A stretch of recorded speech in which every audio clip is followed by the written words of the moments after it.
Today I'm going to be installing our Splendide washer and dryer in our shed outside. We're in a renovated travel trailer and there's 6 of us, so there's basically no room left over for anything, but we've got our home base here and a shed outside, so I'm going to be installing that out there. We need to run water and electrical into the shed, and then need to be able to drain the water out afterwards.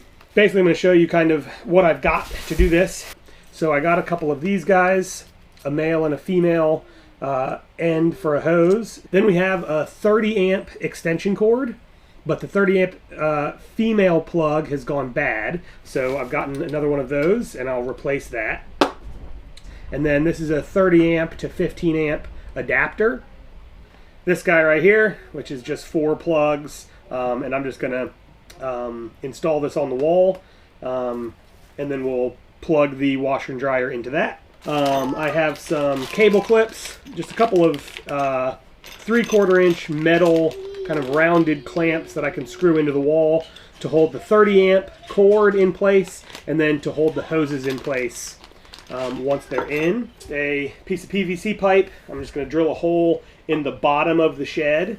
The shed is sitting up off the ground, so with a hole in the bottom of the shed, I can put the washer and dryer drain into here, and it'll just dump out outside. And then I've got sealant and silicone to finish everything off. Okay, so here's my water coming out of the ground.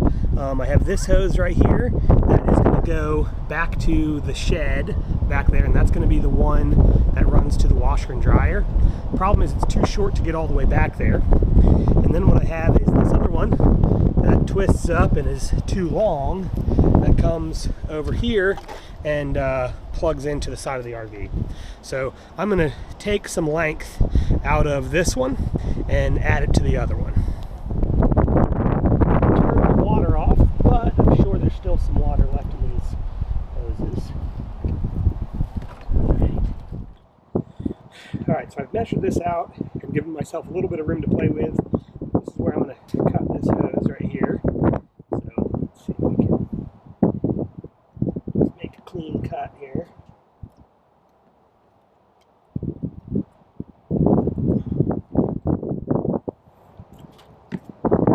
Definitely not perfect, but I suspect it will do. Okay, so this female end of the hose, when I first got it in there, I got it in a little bit crooked, and then I really shoved it in there, and it got in there crooked and stuck, and really caused me a problem to get it out. Whew. So that ended up being a bit of an ordeal. Took me long enough that the camera batteries ran out. Anyway, I've got the shorter one here cut and attached, and the water runs, and that's just about exactly the right distance. Then I've got this longer one here spliced here to be should be long enough to alright, so we are inside the shed here, and I'm having to drill some holes over here. This is washer and dryer here. It's going to go in this corner back here.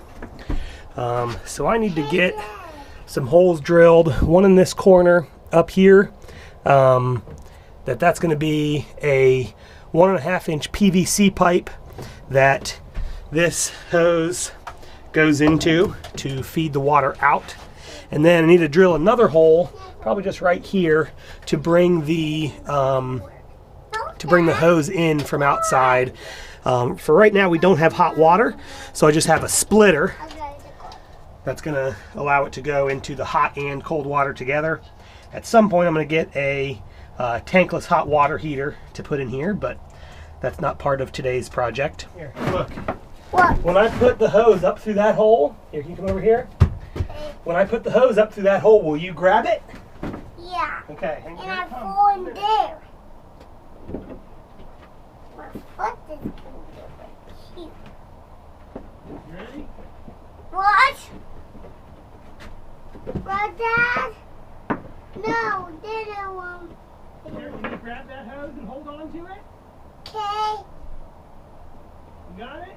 Yes. You got it? Yes. I don't want to get it. Awesome. All right, I got it. Good job. Thank you very much. All right. We don't need to pull it any further. There we go. That's it. Hey, this is go down. Yeah.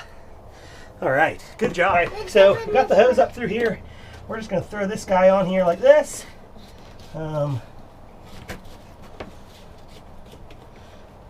Just like that. And then that thing can just sit right there like that. I got the hole drilled and this piece put in with just some sealant to hold it there. And there's some 2x4s stacked up underneath to keep it at the right height. I'm thinking what I'm going to do is cut a piece of wood for right here and cut a piece of wood for right here just to hold this thing in place. I cut this piece off right here and this is going to slide right in here just to hold that thing vertical, because right now it's really just attached with that sealant down there. All right. So I'm going to make another one just for the other side, and it's got to be just a hair shorter than this one. So I am going to take off, that looks about like 1/4 inch.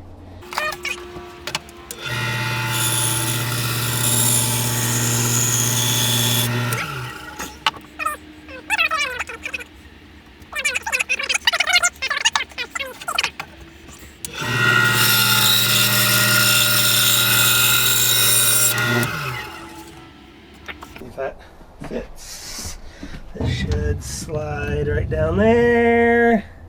Looks pretty good. Just have to screw it in. Back. And we got this thing done. Yeah, so it is, I guess, not quite ideal, but the goal was to keep it here, and it's going to be kind of back behind anything you can see. So we just used some tape to kind of keep it in place.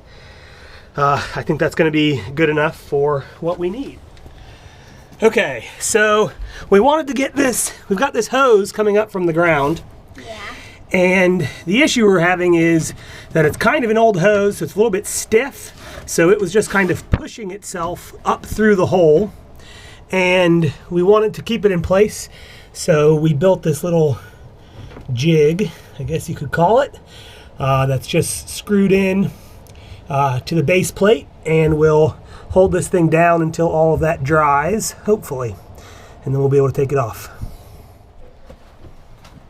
All right, next thing we're doing is we're going to be running this extension cord from this guy right here up over the wall to over there, so that the washer and dryer can plug into it. That's our next to do.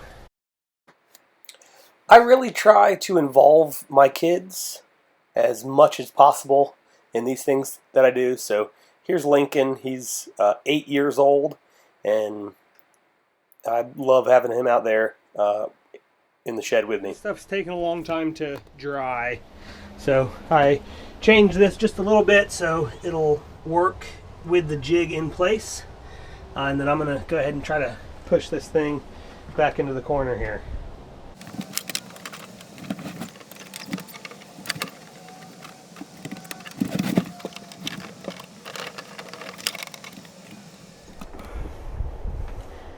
Alright, so everything's in, and I got one of my just kind of dirty rags here.